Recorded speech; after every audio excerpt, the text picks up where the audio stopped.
Hal Hot Mess Jordan, the Green Lantern. Some say the greatest Green Lantern of all time. He's certainly one of the most well-known and arguably the most iconic. Although, depending upon how and when you came to Green Lantern, John could be pretty high up there too. Hal Jordan debuted in the Silver Age in Showcase number 22 in 1959, making him the second Green Lantern. Hal has long had these contrasting personality traits, but oftentimes the one side is ignored when he's being discussed. On the one hand, Hal is heroic, quick-thinking, attractive, a hotshot pilot, and a superhero. On the other hand, he's a reckless klutz who, because of that same quick thinking, doesn't always think things through. His love for the ladies can sometimes go awry, and he has a hard time balancing his superheroing with maintaining anything to do with his daily life. At different time periods, different aspects of that latter portion have been highlighted or at the fore. So depending upon when you're reading, it will depend upon which/how many of the negative traits are on display. Because years later in the aughts, for a time, they would be greatly minimized. The Silver Age had massive klutz energy. The Bronze still had some of that, but pulled the life balance struggles more to the foreground. There was also that odd time post-crisis where they decided to make him more well-rounded and interesting by giving him a DUI. Don't worry, Superboy Prime punched that DUI right out of the multiverse. Eventually they ended up aging him up a bit with the white hair streaks, and then also they went with he's evil now. And then he died, heroically. Ish.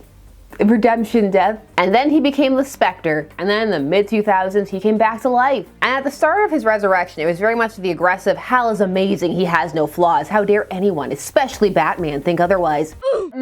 But over time, those classic Hal flaws would start to creep back in. And arguably for the better, because they give more to his character, they make him stand out a bit more. With them, he becomes less flat and more interesting, especially in the modern landscape of so many Green Lanterns. And not just green, now there are multiple colors. To just have his positive traits on display can at times render him a bit boring, or even unlikable. The reintroduction of some of these negative traits led to some amusing moments, and one such was in the relaunch of Green Lantern during the New 52 in 2011. That gave us the infamous co-sign my lease moment. We reference it a lot on this channel, but we've never actually gone in depth into what was going on, and why not? It's fun. I'm Sasha, this is Casually Comics. It's time to revisit a classic Hal Hot Mess Jordan moment. The New 52 Green Lantern series was an interesting moment in time because the New 52 was a hard reboot of the DC universe. However, Green Lantern was one of the titles that at the time was doing quite well. So as a result, Green Lantern kind of got to keep going, as did some of the runs that were doing well. And so it entered a territory where while the rest of the universe was hard rebooting,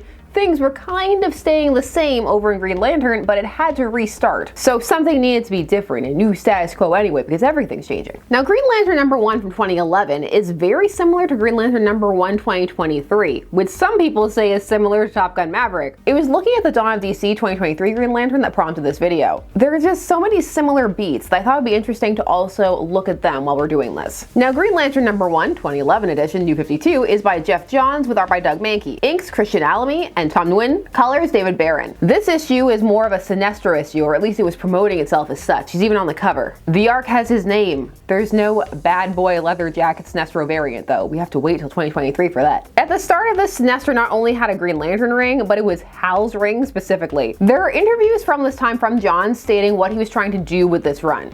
Quotes, I want them, that's Hal and Sinestro, both to take a really good look at themselves, because when Sinestro has that green ring on, he's forced to look at himself. What he used to be, what he became, what the ring means. Does it mean anything? Does Sinestro know what Will is?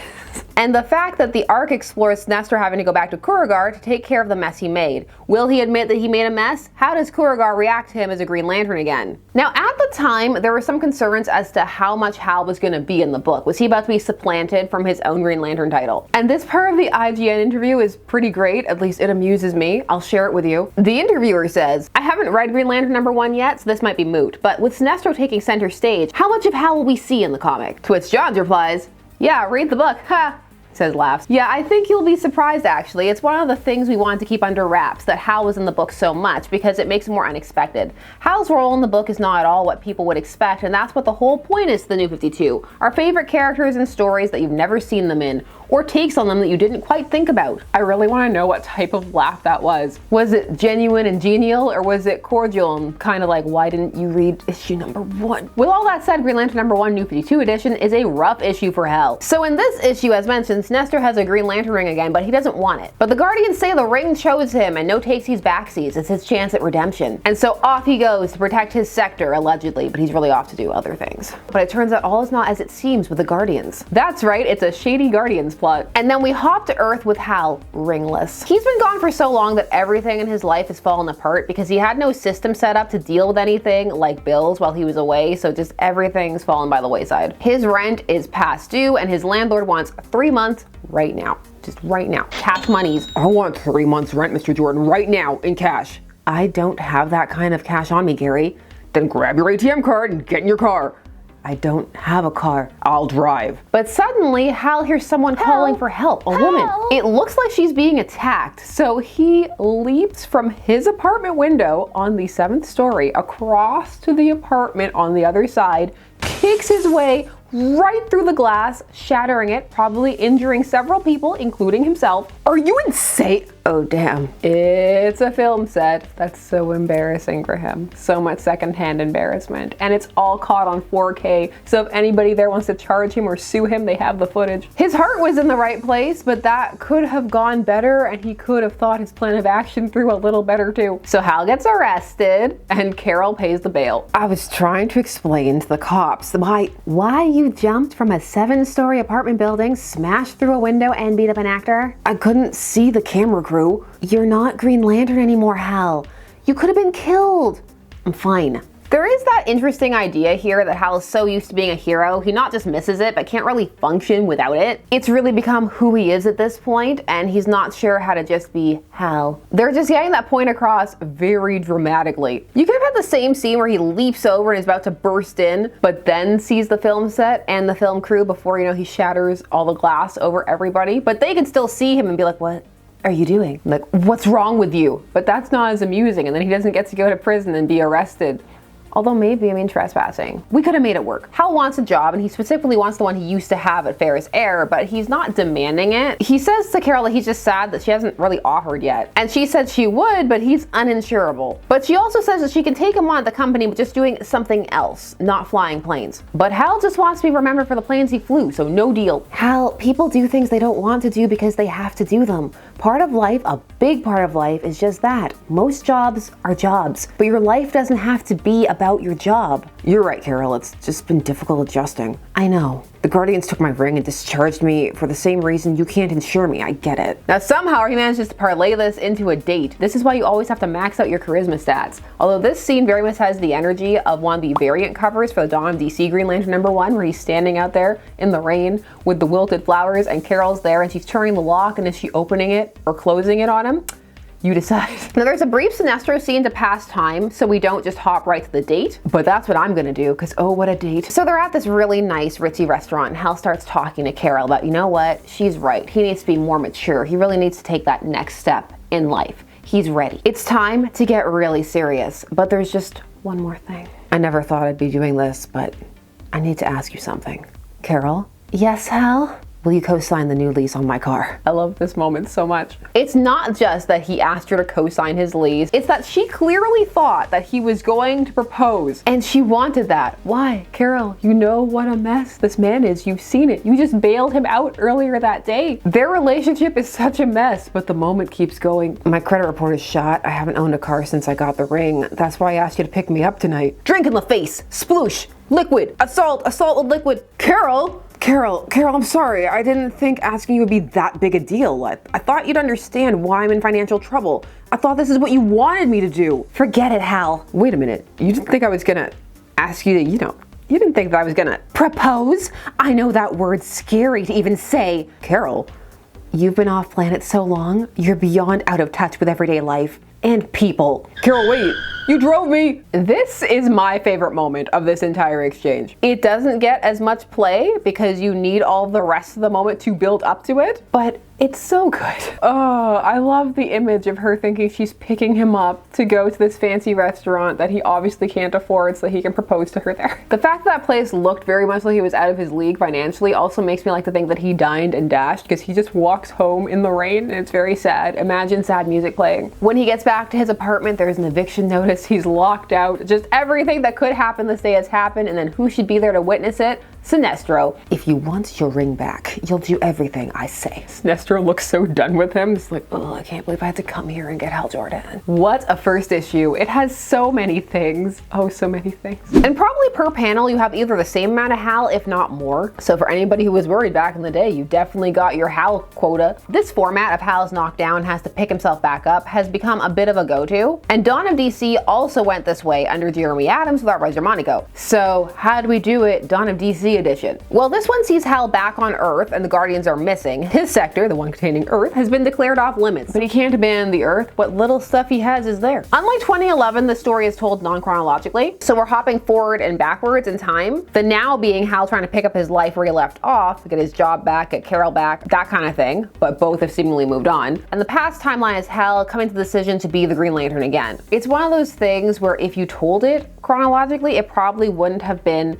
as compelling, because some of the things happening in the plot where he's trying to get his job back seem to set him back character-wise from where he is when he's deciding to be Green Lantern again. So it seems that's why the intercutting is taking place, even though it could have been told without that happening, because there's not that much exciting difference between the two times. Now, Hal's slightly less of a mess in the 2023 one. He has a car, but overall, he's less mature. And his relationship with Carol also feels less well-worn. She tries to run out of her office when she hears he's there to see her. Contrast that with the Carol from 2011, who still had all these hopes and expectations, but she also still felt a bit like a more mature person, even though she threw a drink in his face. We do have Hal springing into action this one too, only it's an actual emergency in this issue, and more heroic as he regains his ring right away and settles into being the Lantern of Earth. So it remains to be seen where some of the tension will come from. Unlike the New 52, where you had several setups. You had what's going on with the Guardians, what's Sinestro doing with his old Yellow Lantern Corps, and what does he want with Hal, and how are they going to work together? How is Sinestro going to give Hal his ring back? Who will co-sign Hal's load? That's a joke. The last one's a joke. Sinestro, thank God you're here. Sign my lease. The 2011 version is certainly more dramatic, while 2023 has some subtle character moments of Hal musing, and you really see him decide to pick himself up, and it's a bit of a hell yeah kind of moment. But on the whole, much less happens in the newer issue than in the 2011 issue. And apples to apples, Green Lantern #1 to Green Lantern #1, the 2011 story is probably the more solid and stronger and more catching overall. But one also has to take into account the different environments that these comics are coming into being in. New 52 Green Lantern is coming off an overall high Green Lantern wise. It was an era of excitement surrounding the Green Lantern mythos. There was interest. They were even able to support multiple ongoing Green Lantern books. So it's not surprising that this book is going a bit harder. It's upping the stakes, as it were, in the mess of Hal's life. And then there's also just the general tropes and stuff that were in play at the time, because the New 52 is a bit dark. Contrast to 2023, where it's been years since a cohesive ongoing Green Lantern with Hal as the lead. Green Lantern books at points were sparse, unconnected, or non-existent, and the universe has rebooted or soft rebooted several times. It's understandable that this is going for a gentler start. It's trying more to reestablish Hal's basics, more so than the New 52 one was, which was trying to shake things up a bit. The assumption there is like, okay, you've been with Hal for a while, you know what's going on, let's mess him up. This one is more, this is Hal Jordan, the Green Lantern. He's a hero. Here are some of the basics of his life, and here's what's seemingly going to happen in them. Still, 2023 is very average in story and plotting so far in issue 1, but it's very strong in characterization. And so hopefully it just keeps getting better. Hopefully this one gets to have its meme moment too. We need to add to the list. Dawn of DC, Hal needs his own co-sign my lease. We're the same, you and I want to be remembered for the planes I flew. I don't even know what Will is. Just something. Give him more. We need to add to this pile, this collection that I'm collecting in my mind. Side note, do you think that Hal drinking soda in the Dawn of DC comic is a throwback to his DUI, like a subtle reference? I don't know. I'm probably reading too much into it. That's my headcanon though. So that's the origin of the co-sign my lease moment. I want to hear your favorite Hot Mess Hal Jordan moments down below, or just your favorite Hal moments. You can have some cool moments. You want to balance this out a little bit, put them down there too. Oh, Hal gets high on shrooms? That also needs to be on the list of things. Why would Hal Jordan do that? Gosh, we did a video on that so long ago. Good times. I want to hear your thoughts on New 52 #1 versus 2023 #1, Dawn of DC 1. Just tell me things down below. While you're down there, please do all the YouTube things. Like, share, comment, subscribe, and hit the bell notification so that you never miss a vid. Do you agree with my assessment about the differences in the environments and atmospheres and time periods between the two comics? Just tell me things. Thanks so much for taking some time today spent discussing comics with me. I always appreciate it, and I will see you again soon. Bye-bye.